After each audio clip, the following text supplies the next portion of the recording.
You found yourself on another episode of Locked On Bulls. On today's episode, we're going to previewing tonight's game against the Los Angeles Clippers going down at home. We're going to talk about that, plus why the month of February is the most important month for the Chicago Bulls this season. We're going to get into all that and more right after this. You are Locked On Bulls, your daily podcast on the Chicago Bulls, part of the Locked On Podcast Network, your team every day.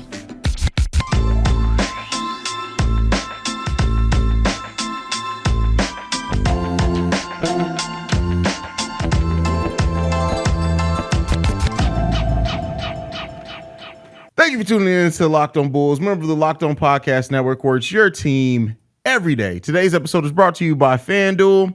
FanDuel Sportsbook, the official sportsbook of Locked On. Make every moment more. Visit FanDuel.com/LockedOn today to get started. That's Pat the Designer, host and creator of the Windy City Breeze. I'm Haize, host and creator of Chicago Bulls and Chicago Bears Central. Pat, we got game day coming up.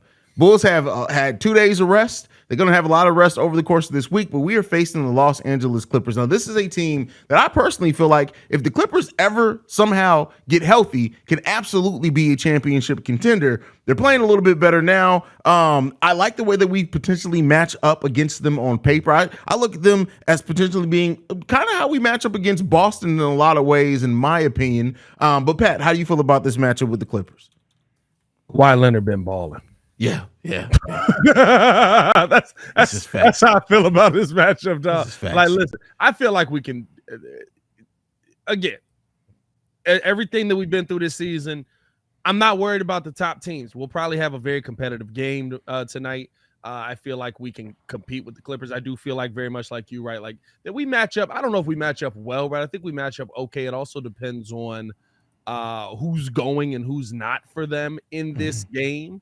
But Kawhi Leonard has been absolutely on a tear this last little stretch, and I'm gonna be honest with you, that scares the mess out of me. I mean, you look at his last five, dog, 32 and 8, 27 and 3, 25 and 9, 30 and 9, 36 and 4. He added 7 assists twice in that span, right? So I think that's the guy you really have to look out for. But it really just depends on what team they put on the court, dog, because right, like.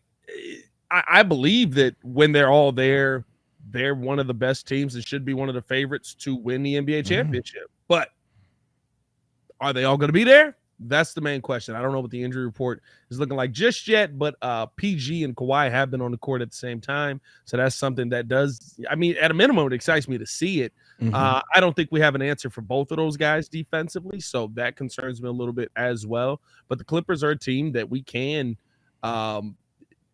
that the Bulls will find a way to compete against, and it'll probably come down to how they play in the last 4 or 5 minutes of this game to decide who comes out as the victor in this. But we've seen this all year. Like you said with the Celtics, Jaylen Brown and Jason Tatum, we're not supposed to be beating that team. Now, the difference is they've got Ivan Zubac, who's been – I love Zubac, bro.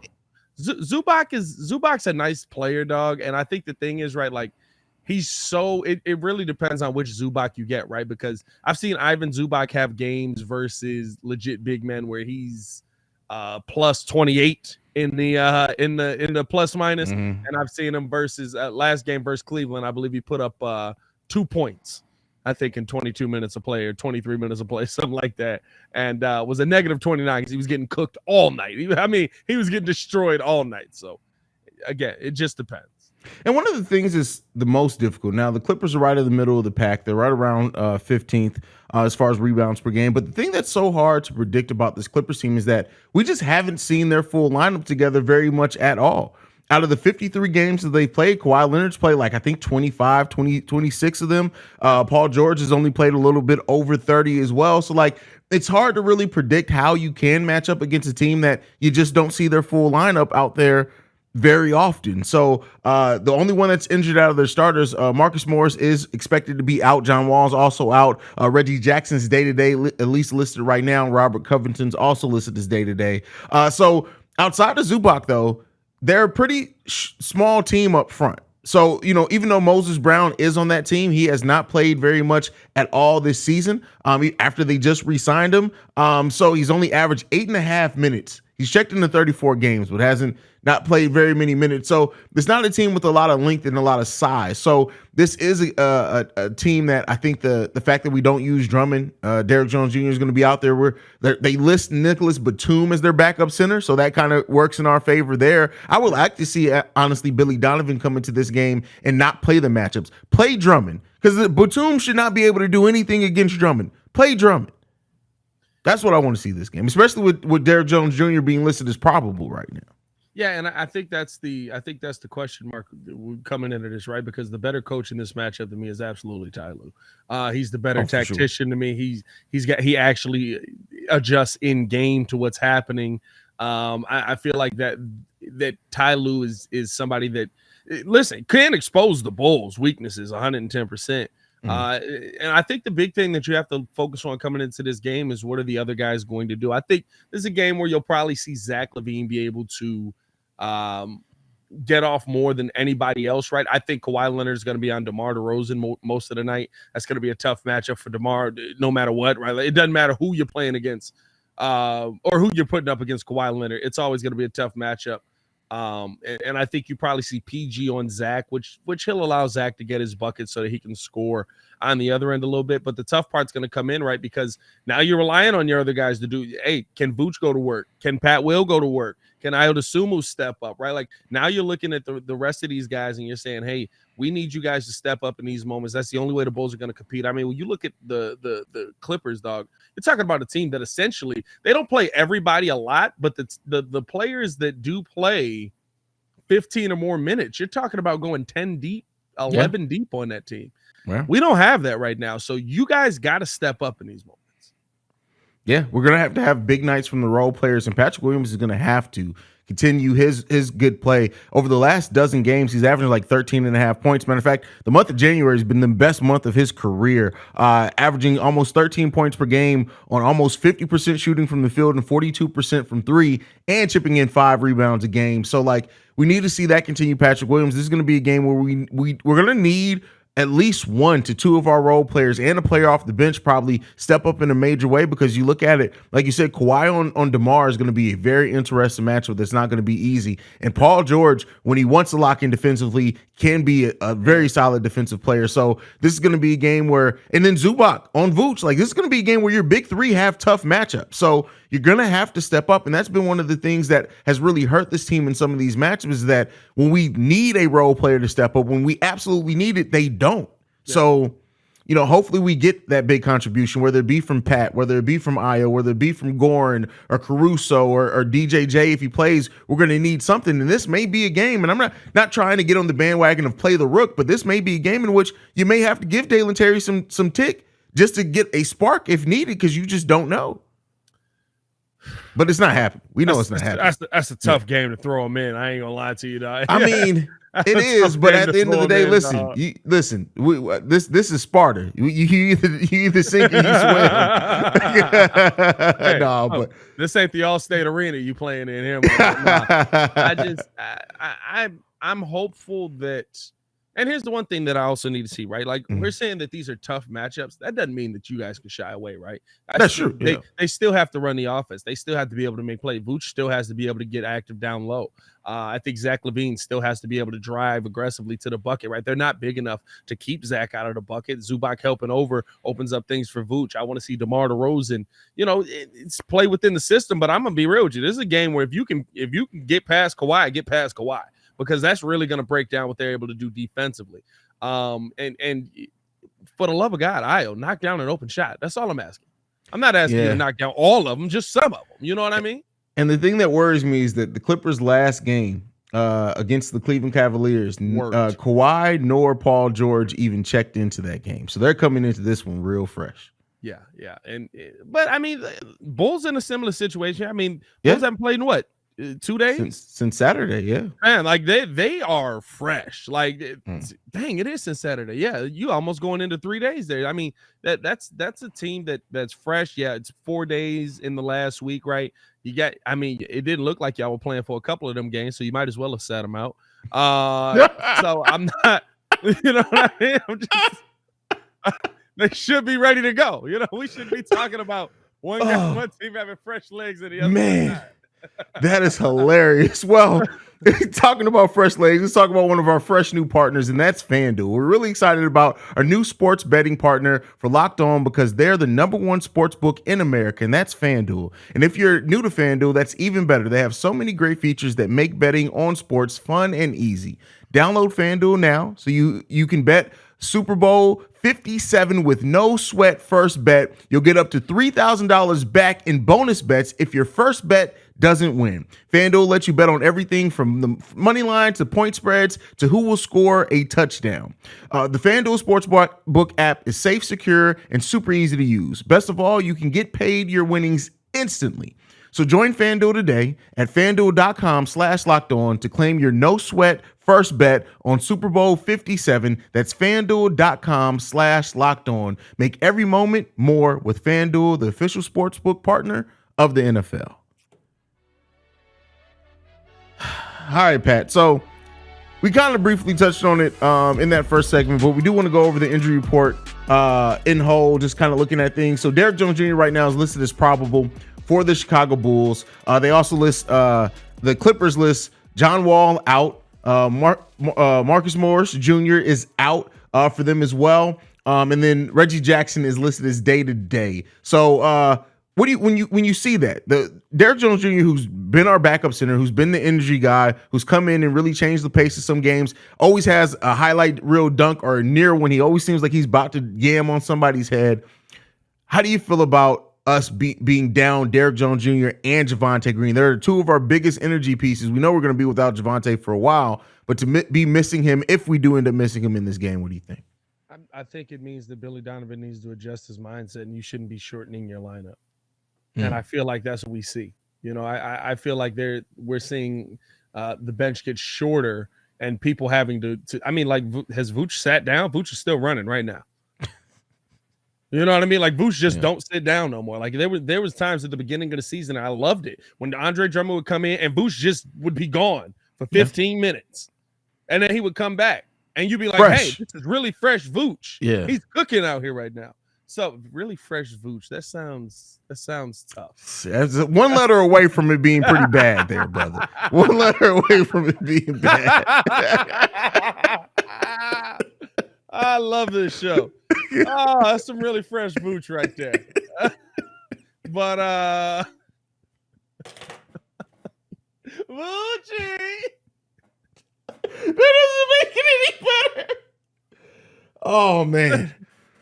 That's funny. Continue your point, brother. Yeah. I mean, I feel like we've seen Billy Donovan just really go to this lineup that puts the strain on the rest of the team, and it's not a recipe for winning. And you're not adding in the rook. You're not adding in like you basically were just like, hey, we just don't have a center anymore. If Vooch is out, right, we're gonna go to it was DJJ for a little while in there at center, and then Patrick Williams was playing the center.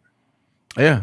I forgot that game we saw, yeah. Remember at the beginning of the season when we were joking about I remember them being like, we might try Pat at some center. And we were like laughing like, there's no way that they'll try Patrick Williams at center. Like, it wouldn't even make sense, right? And we're seeing Patrick Williams get in there at center. Like, fairly consistently over the last 3-4 games. I mean, AK did say that he wants to see Patrick Williams play some small ball center. So, I mean... But it shouldn't be every time. And if you have a legitimate big man on your team, the small ball that's healthy. It's not like he's hurt. He's just sitting there. I get it. Foul trouble. I get it. He wasn't always playing the best defense. I get all that. Don't get me wrong. But my thing is you have a player in your starting lineup that literally plays zero defense. Like, for the most part. Like, let him work his way through it. He's a vet. I get it. Yes, he had a bad stretch of games there. And I even get cutting his minutes for a little while. But at the end of the day, when you have matchups where you need some size, where you need some energy, and especially games like this where your lineup, you're facing a team that's going to go 8-9 deep, play Drummond, bro. Like, what's the worst? Like, even if he does get in foul trouble, okay, you sit him down. Well, here's the thing, right? I get it, right? It's easy to say that, right? That's true. What if he gets in foul trouble? But the problem is, right, him getting in foul trouble puts the other team in the bonus. They got in the bonus. We do that anyway, though. We do that anyway. But it's the difference between being in the bonus at 8 minutes left in the quarter versus being in the bonus with 3 minutes left in the quarter. Like that's a big difference. You know what I mean? It's very easy. And the thing is, right, with how the refs have been calling it, You can't leave him a chance. Now, the one thing that I will say is that doesn't mean don't play him. I think it makes it tough to play him if a guy like DeMar DeRozan is out there, or if a guy like if you've got really just like Alex Caruso out there kind of by himself. I like the lineup that you had originally that was Goran and Drummond, because I felt like it kept him running. He was a defensive anchor for you at times on that lineup. Maybe that's a way you work the Rook in, be like, go out there and just run, pick and roll with it. I don't know. But the thing is, you have a guy on your team that even at his worst, every time he gets in the game, he's able to give you almost double-digit rebounds and almost double-digit points. That's a piece that you need to not take away, but figure out how to use. That is one moment where I'm absolutely looking at Billy Donovan and saying, hey, bro, you can't just say, I can't figure this out. You don't have that luxury. If you had 3 more big men on the team that you were willing to play, then you'd have that luxury. But every 7-footer that's on this team, you don't want to look his way. Tony Bradley can't even catch the bus. No, he catches the bus. He just probably has to hit. He has to throw and loop himself around on the bus, bro. Like lasso himself on the end of it, because people forget him all day. Him and Marco, they just be back there on skateboards like the 3 ninjas chilling out. You said ninjas, right? By the way, Tony Bradley is shooting 50% from the field and 50% from 3. Get that man some minutes. Get that man some minutes. That's hilarious, bro. That's wild. This is I just think you look at this, right? Honestly, Andre Drummond overall is playing 13 minutes a game. DJJ's 15, Javonte's 16. You literally have 30 minutes of your lineup that is not playing anymore. Goran Dragic is 16 points a game. Kobe's 21, Caruso 24, 27, 29. Right, like now you're getting into the starting lineup. It doesn't go that deep when you remove those two. It's literally your bench right now is Caruso, Kobe, Goran, maybe DJJ if he's healthy, Andre Drummond. Because Dalen Terry don't even have a pick on StatMuse, by the way. That's wild. Dalen Terry, Tony Bradley, Marko Simonovic, Carlik Jones, and Malcolm Hill do not play. So your bench goes 4 deep. That's tough when you point it out that way. We got to see some Drummond. If we don't see Andre Drummond, if Tony Bradley gets off the bench before Andre Drummond, your bench only goes 3 deep. Yeah, Alex Caruso, Kobe, and Goran, and that's all guards. And Caruso's going to play small ball center at some point in this month. You know that's how Billy's throwing it out there. I mean, that's really right. And I think that's a half and half thing, right? Like, I think that is an issue with roster construction. I am looking at AK and saying, hey, bro, when we look at it this way, like, you got a lot of guards that y'all just not throwing out there, and the big man y'all hate. But also, hey, Billy, you got a dude that gives you a double-double almost every time he walks on the court. Put him on the court. That's on you to figure out where he best fits in this scheme. Yeah, I mean, it's simple. It's a simple game. Shout out to Stacey King. It's a really simple game, bro. Now, Andre do make it hard. Andre, because you be like, just go back to the basket, turn around, put the ball up. Andre Drummond want to back to the basket, pump fake, behind the back, pull up. He's been watching DeMar. Be like, what? He's been watching DeMar. He's like, listen, I can pump fake 15 times. Why not? He be doing the most OC stuff, bro. I swear to God. Bro, like one time he did this pivot and like shimmy back to the back, and I'm like, there's nobody there. Just what are you doing? It's like when somebody's learning 2K and they learn how to do the post moves, and you like, all you had to do is dunk the ball. Like, what are you doing? He trying to get that drop stepper badge up. But I'd be cool with that. Do the drop stepper, bro. This man grabs the ball, bro. I swear he rebounded the ball at the free throw line one time. Pump fake, but he jumped. He drove.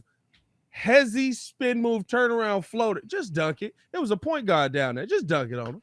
You could just, yeah. I mean, I swear Andre Drummond be forgetting he's 7 feet tall sometimes. Oh, for sure, bro. He thinks he's a guard. Like he thinks he's a guard sometimes. Sorry, go ahead, brother. Can he go to Beijing, bro? Because if he goes to Beijing, I want to see that matchup between him and Dwight Howard. That would be phenomenal. Oh, Drummond killing him, bro. Drummond's killing him. I don't know. Dwight got the handle, brother. He do got the handle. He do, but I still think he killing him. Oh man. Well, let's get to the third topic then, my boy. They ain't paying me this week. So oh yeah, that's right. You ain't got no segment. They ain't paying you this week. Just today. You getting paid the rest of the week. That's not really how this works, y'all. You know, Buzz gonna be in the comments like, "What do you mean, Pat?" Yeah. And they be coming at me. You're not paying Pat Haize. Hey, listen, don't come at me. Don't come at my neck. It ain't that type of party. But with that being said, I'm looking at February, and not only just because of the storylines into it. Yes, this is the month where by the end of this month, we're going to know if the Bulls are going to make the play-in or not. I just feel like it's just simple. We're going to know by then. Trade deadline coming up, and I really do look at February as the most important month left in the season, and that's even if the Bulls get to the playoffs, because I don't think anybody really expects the Bulls to be able to do much in the playoffs. But when you look at the month of February, Pat, what are some of the things you're looking to happen this month? Whether it be trades, whether it be conversations, whether it be players stepping up, like what are you looking for in this month for the Bulls? At the point I'm at right now with this team, get through the season uninjured. That's what I'm looking for, really, because at this point, right, like I don't think that you're going to make a serious run even to the first round. Because guess what? You got to go through another sub 500 team to get through the play. And I'd love for the Bulls to be in the playoffs. I think that there's an opportunity for the Bulls to be in the playoffs. Mm-hmm. I'm not 100% convinced that the Bulls want the Bulls to be in the playoffs, because with the heart that they show versus a lot of these teams, there's no way you can sit there and tell us that y'all are trying to get to the playoffs in this month. I don't know if y'all going for this long shot Wembanyama pick, but you don't even own your first round pick, so that'd be dumb this year. So I would like to see growth. I would like to see steps in the right direction. To be honest with you, right, I'd like to see them play maybe with less of the losses to the sub 500 teams, the way that they've played over the last 20 games. Yeah, 12-8 in the last 20. Got bad. A question. It's mediocre. Yeah, complete speculation piece on this. And just knowing AK, knowing he drafted Jokic, even though he got him with the second round pick. If the Bulls did own their own first round pick outright, do you think AK would have traded away some veterans to go with the way that this season started off? Let's say everything stays the same, but the Bulls own their own first round pick outright. Mm-hmm. Do you think that would have changed the mindset where we're hearing so many of these players are untouchable? Do you think that AK would have looked at this and said, listen, we got off to a slow start. Zach's hurt, this, and that. Maybe we do look to move tomorrow. Maybe we do look to move Vooch so we can get this unicorn and Wembanyama to come here. Do you think that they would have changed the mindset at all? I don't, because I think AK knows, right? Like I think he sees. I mean, you gotta understand, he's seeing his baby that he built work. Yeah. Denver Nuggets are working. Yeah. The players that he picked had to come back. And so, like, I think he's going to be a lot more patient. You think about it, right? The Denver Nuggets without Michael Porter Jr., nice team. Okay, right? Like, they got Jokic. They're amazing. Or he's amazing. They're okay. You add Michael Porter Jr. into that, who missed 2 years, essentially. And now all of a sudden, they're one of the best teams in the NBA. They are the best team in the NBA right now, right? Oh no, maybe best in the West. And then also Jamal Murray, who missed a lot of time as well. He's back healthy. And they have stuck with those players, right? They've been with the continuity. So, right, it doesn't surprise me at all that if AK really thinks, dog, when Lonzo gets back, we're gonna cook y'all. Like, I get everything y'all seeing now. I get we going through some dark times, some tough times. We're struggling a little bit. But when Lonzo gets back, we're going to cook y'all. It would not surprise me in the slightest if he believes that. So I don't think having our first round pick would change his mindset, because I like that he wants to go with continuity, but I don't think that we have, right? Like, it helps with continuity if you have a Jokic already. We don't have a Jokic. Yeah. And that's basically, I agree with that, because like it's easier to go with continuity when you draft your generational player, right? Yeah. When you have that on the team, it's an easier sell than that, because you have a player that heck, he's now a 2-time and maybe a 3-time MVP when it's all said and done. I don't think they'll give it to Jokic a 3rd time in a row, but I do like how you pointed out that it speaks to what AK's mindset is. And while a lot of Bulls fans are calling for blowing it up, things like that, that's just not the methodology of our president of basketball operations. That's not to say he won't make big moves. He made them already, but I think now that he made those big moves, it's more about trying to fit in and plug the holes as you go and spring the leaks that pop up in that time. So I love what you said on that. I agree with you. For me, the thing that I'm looking for the most in the month of February is, can we start getting some type of consistency from our role player? No, let me not even say role. I use that, and I say that, and it's a cop out. Io and Patrick Williams. We Those need, like, two we care about. There's only two. Like, and Kobe White. And Kobe, but Kobe's being consistent in areas. His shooting hasn't been consistent, but almost everything else about his games has been consistent this season. Io and Patrick Williams need to step up. Yeah. Io, especially, like, let me not say especially, but sometimes Io's hesitancy of shooting. We talk about P. Will and I call him passive P, but I think sometimes we overlook, just because he's always aggressive on defense, how passive Io is on offense as well. There's so many times where Io puts himself in worse situations because he just hesitated to shoot a wide open three. And then the missed bunnies. I need Io to step up and be a little bit more consistent. If we get, because we've been solidly the last 25 games, the big three for the most part have played like a big three. Yeah. If Io and Pat can step up into their roles and play a little bit more consistent, whether it is just give us amazing defense and take your open shots, hit your open shots. If we just adding that into this team would make us so much more of a consistent team. Yeah. And listen, the teams that are good, the teams that already are set, the teams that you look at, right? What's the biggest ad for Boston was what? Malcolm Brogdon. That was huge. I got a guy on my bench that I know I can leave out there and he can be the focal point on offense. Right? Like those are the things, right? And when we talked about them getting to the finals last year, right? It was Derek White stepping up. It was Grant Williams stepping up, Robert Williams stepping up, Al Horford stepping. It was the other guys stepping up that you look at and you're like, yeah, they can play, but how are they going to step up on both ends of the court? That's what you need to see. And I think I've said this, right? Like there's a lot of teams that expected that step to come this year that it hasn't come for, right? So it's not just the Chicago Bulls. It's a weird year for the NBA, if we're being 100% honest. Like, but I think the biggest thing now that you can look at and try to build on and hope for right now is that they do step up, because over the last 20, Zach, Vooch, and DeMar are all averaging. I think Vooch is averaging 20 plus. I know Zach is averaging almost 25, and DeMar is averaging 26, something like that. So like they're playing. Is it up and down? Are there moments that are bad? For sure, right? You lose to OKC, bad, but it helps a lot if we look at those other guys and we say, you know what, though? I have to look at Zach LaVine. I have to look at DeMar DeRozan because Patrick Williams gave me 10 today or 15. Ayo Dosunmu gave me 10 today. You know what I mean? Like Kobe White gave me 10. Those moments, the games where we were most upset at our big three were because we looked around at everybody else. We was like, everybody else showed up. Yeah. We haven't had that in a while.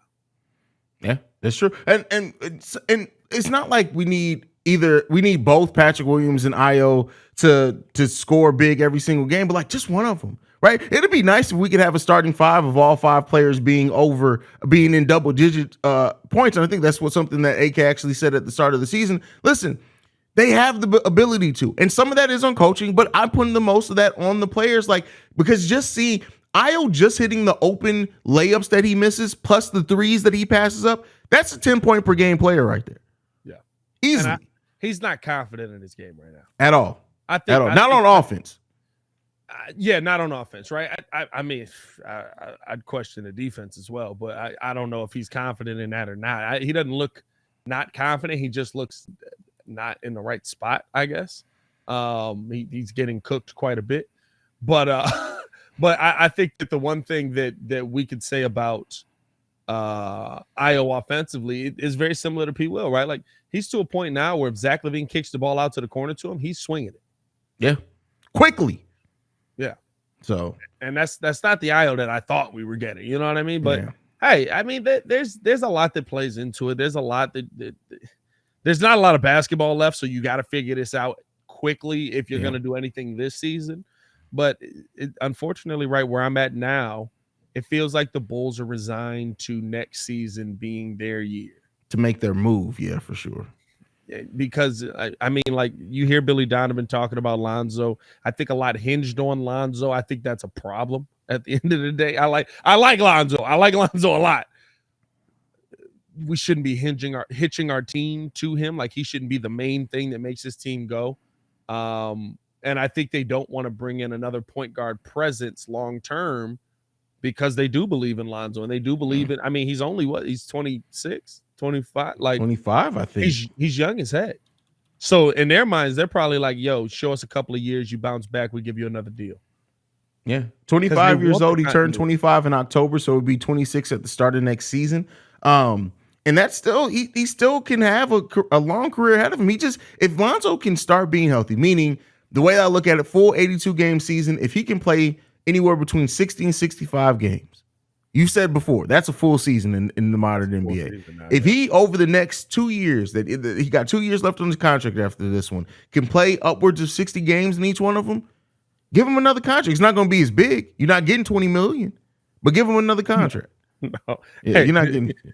Get ready for this nice 10 to 12, my boy. Yeah, bro. Get ready for this nice 10 to 12, my boy. Yeah, that next deal about to be real humbling for him, bro. Unless he. Now, I'll say this. If he comes out firing for the next 2 years and makes like an all NBA team and becomes an all-star, then you may have your case. But other than that, bro, you getting mid-level exception type money plus a little bit on top. He turns into Drew Holiday over the next 2 years, and then we got to eat everything we said. Everything. That's okay. I'll do it. Turn into Drew Holiday. You turn into Drew Holiday, I'll take back everything I've said about you right now. Gladly. But that's it from us for today, brother. Follow us on everything at Locked On Bulls, man. You can follow me on everything at Pat the Designer. Appreciate you guys for tuning in and showing love. Patrick Williams is trash. Just trying to make sure I save his career. Wanted to get that in there before the episode ended. You know, it'd be hilarious if we find out if like 5 years from now, like, Pat, how'd you turn your game around? Well, there are these podcasters, and one of them said I was trash every single episode, and I wanted to prove him wrong. Apparently, every time I say this man is trash, he goes off for like 15 plus. So I'm just trying to save Pat Will's career. I love you, P. Will. I want you to be good. You're trash. You guys can follow me at CEO Haize, CEO Haize. And thank you for making Locked On Bulls your first listen every day. Now for your second listen, go and check out Game to Game NBA. Every moment, every top performance, every result. Locked On Game to Game covers every game from across the NBA with local analysis that only Locked On can deliver. Follow Game to Game on Locked On NBA, available on the Odyssey app, YouTube, and wherever you get your podcasts. For Pat the Designer, I'm Haize. This is Locked On Bulls. Peace, y'all. Peace.